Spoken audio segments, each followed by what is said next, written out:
السلام علیکم ورحمۃ اللہ۔ آپ حضرات کے 5 سوالات ہیں اور اس کے جوابات آپ حضرات کی خدمت میں پیش ہیں۔ پہلا سوال ایک بھائی نے یہ کیا ہے کہ کیا کوئی ایسی دعا ہے کیا جو نہیں پڑھے تو اگلے سال تک موت آ سکتی ہے؟ یہ خاص طور سے شب برات کے موقع پہ یہ افواہ اڑائی جاتی ہے کہ یہ دعا ہے پڑھ لو، نہیں پڑھو گے تو موت آ جائے گی۔ یہ سب غلط باتیں ہیں، یہ سب جو ہے دین میں نئی پیداوار ہے، افتراء ہے، بہتان ہے، اس سے بچنا چاہیے، گناہ کبیرہ ہے۔ ایسی کوئی دعا نہیں ہے، موت سب کی اپنے وقت پہ لکھی ہوئی ہے، بچنے کی دعا کریں گے تو بھی مرنا ہے، نہیں کریں گے تو بھی مرنا ہے ہر حال میں، تو ایسی کوئی دعا نہیں ہے۔ دوسرا سوال یہ ہے کہ کیا مووی دیکھنا غلط ہے، فلم؟ جواب یہ ہے کہ بالکل غلط ہے، مووی دیکھنا بھی غلط ہے، اور آج کل سیریل کا ماحول بنا ہوا یہ بھی غلط ہے، اور غلط ہونے کی کئی وجہ ہے۔ فلمیں ایک تو نامحرم اس میں دکھائی جاتے ہیں، دوسرا اس میں ناچ گانا ہوتا ہے، موسیقی بھی ہے، ناچا بھی جا رہا ہے، یہ سب حرام ہے۔ تیسرا یہ ہے کہ اس میں جو کہانی دکھائی جاتی ہے محرم نامحرم کے محبتوں کی، جس کو عیاشی کہا جاتا ہے، یہ بھی جو ہے حرام ہے، یہ بھی ناجائز ہے۔ چوتھا یہ ہے کہ اس کہانی سے جو سبق ملتا ہے وہ سبق بڑا ہی خطرناک ہوتا ہے، کہ جو ہے ماں باپ کے خلاف جاؤ اور اپنی مرضی سے جو ہے بچیوں کو پسند کرو اور شادیاں کرو، اور معاشرہ جو بھی کرے اس کے خلاف جاؤ، لڑو ان لوگوں سے۔ اور سیریلوں میں دکھایا جاتا ہے کہ گھروں میں کیسے لڑا جائے، بہو کس نظر سے دیکھے ساس کو، ساس کس نظر سے دیکھے بہو کو، جیٹھانی دیورانی آپس میں کیسا ایک دوسرے سے اختلافات کریں، یہی ساری چیزیں، سارے طریقے سیریلوں میں بتائے جا رہے ہیں۔ معاشرہ بالکل تباہ ہو رہا ہے سیریلوں کی وجہ سے۔ تو یہ کئی حرام چیزیں ایک جگہ جمع ہو گئیں، فلم میں بھی اور سیریل میں بھی، اور جو وقت ضائع ہو رہا ہے اللہ جو پوچھیں گے وہ الگ ہے، تو اسی لیے بالکل بھی نہ دیکھا جائے۔ اور گھروں میں سیریل دیکھنے اور فلمیں دیکھنے کی وجہ سے بڑا اختلاف ہو رہا ہے شوہر و بیوی میں، یہ ایسے مطلب ہوتے ہیں کہ ایک مرتبہ اگر شروع ہو گیا تو چھوڑتے نہیں۔ گھروں میں عورتیں کام کاج چھوڑ کے، بچوں کو چھوڑ کے بیٹھی ہوئی ہیں، سیریل دیکھ رہی ہیں گھنٹوں، جس سے شدید اختلاف ہو رہا ہے گھروں کے اندر، شوہر و بیوی کے درمیان رشتے جو ہے خطرے میں آ جا رہے ہیں۔ اسی لیے خدا کے لیے جو ہے ایسی چیزوں سے اپنے آپ کو دور رکھیں، یہ سب لغویات ہیں، سب وقت کو ضائع کرنے والی، صلاحیتوں کو ضائع کرنے والی ہیں، اللہ بچائے۔ تیسرا سوال یہ ہے کہ ایک قرآن پڑھ کر 10 مرحومین کو ثواب بخشیں گے، تو کیا سب کو ایک ایک قرآن کا ثواب ملے گا، یا ایک قرآن کا ثواب سب میں ڈیوائیڈ ہوگا، تقسیم ہوگا؟ بڑا اچھا سوال کیا ہے، کیونکہ ہم انسان ہیں اور انسان بڑا بخیل ہوتا ہے۔ اللہ نے فرمایا وَكَانَ الْإِنسَانُ قَتُورًا، انسان بڑا ناشکرا، بڑا بخیل، اور اللہ تبارک و تعالیٰ کی ذات بڑی سخی ہے، اللہ تبارک و تعالیٰ کے پاس خزانے ہیں بالکل۔ تو انسان جیسا ہوتا ہے ویسا اس کے ذہن میں آتا ہے کہ اگر ایک چیز 10 لوگوں میں بانٹنا ہے تو وہ ایک کے 10 ٹکڑے کر کے بانٹے گا، لیکن اللہ تبارک و تعالیٰ کی ذات ایسی نہیں ہے۔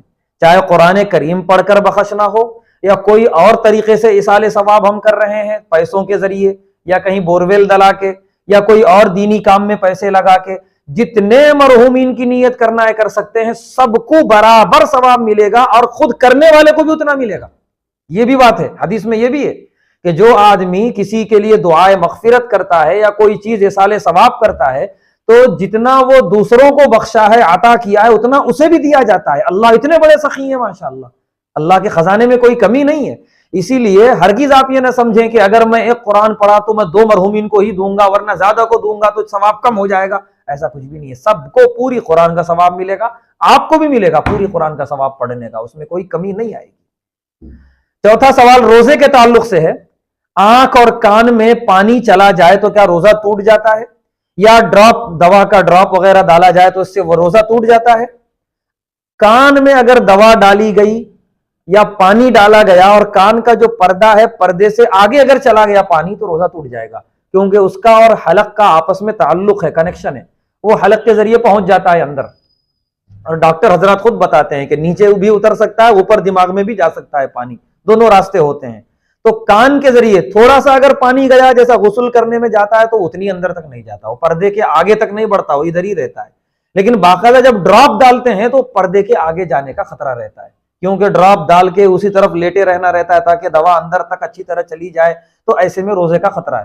تو روزے میں کان میں دوا نہ ڈالی جائے، غسل کیا جا سکتا ہے، کوئی حرج کی بات نہیں ہے۔ لیکن بڑی عجیب بات یہ ہے، آنکھ میں چاہے پانی ڈالو یا دوا ڈالو روزہ نہیں ٹوٹتا، اور عجیب بات اس لیے میں کہہ رہا ہوں کہ آنکھ میں دوا ڈال کے اس کا مزہ حلق پہ آتا ہے، لیکن پھر بھی جو ہے روزہ نہیں ٹوٹتا، کیونکہ یہ تو پہلے سے مسئلہ معلوم تھا، لیکن نئے زمانے کے اطباء نے تحقیق کر کے یہ بتایا ہے کہ حلق پہ جو مزہ آتا ہے وہ دوا حلق پہ نہیں آتی، صرف اس کا مزہ وہاں جاتا ہے۔ کہ کبھی کبھی ایسا ہوتا ہے گوشت کے ذریعے دوا ایک جگہ سے مزہ ایک جگہ سے دوسری جگہ پہنچتا ہے. آدمی جب ہیوی ڈوز لیتا ہے بالکل جسم میں ہاتھ پہ یا کمر پہ, اس کا مزہ زبان پہ آتا ہے. بہت ہیوی ڈوز لیتا ہے, بہت بھاری انجیکشن لیتا ہے, تو حالانکہ وہ دوا اس کی زبان تک پہنچ ہی نہیں سکتی. تو اسی طرح یہ بھی ہے کہ آنکھ میں دوا ڈالتے ہی جو ہے وہ اتنا نازک مقام ہے آنکھ کا کہ فوراً جو ہے اس کا مزہ ادھر منتقل ہو جاتا ہے, لیکن دوا نہیں آتی. یہ تو فقہاء نے پہلے ہی لکھا تھا, ڈاکٹر بھی کہتے ہیں دوا حلق تک نہیں آتی ہے. تو بہت سارے لوگ جو ہے دیکھا یہ کہ یار روزے میں آنکھ میں دوا ڈالے, اس کے بعد جیسے ہی مزہ محسوس ہوا حلق پہ انہوں نے کہا میرا روزہ ٹوٹ گیا, کھانا پینا شروع کر دیے. ایسا نہیں ہے, روزہ نہیں ٹوٹتا ہے آنکھ میں دوا ڈالنے سے. ناک میں دوا ڈالنے سے روزہ ٹوٹ جائے گا, کیونکہ ناک کا حلق کا بالکل گہرا تعلق ہے. تو اسی لیے ناک اور کان میں دوا ڈالیں گے روزہ ٹوٹ جائے گا, اور اگر آنکھ میں دوا ڈالیں گے تو روزہ نہیں ٹوٹے گا.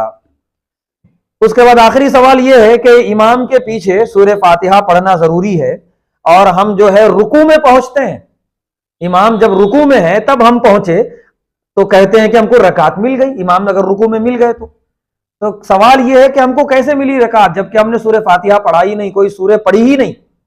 جواب یہ ہے کہ اگر امام کے پیچھے آپ نماز پڑھ رہے ہیں تو حدیث ہے اللہ کے نبی صلی اللہ علیہ وسلم کی, قراءۃ الامام قراءۃ الماموم, امام کی جو قراءت ہے وہی مقتدی کی ہی قراءت ہے. امام کا پڑھنا کافی ہے, اب آپ کو پڑھنے کی ضرورت نہیں ہے. رکوع میں بھی امام سے مل گئے آپ, امام کا سورہ فاتحہ ضم سورہ پڑھ لینا وہ آپ کی طرف سے ہو گیا, آپ کو رکعت مل گئی. جزاک اللہ خیر.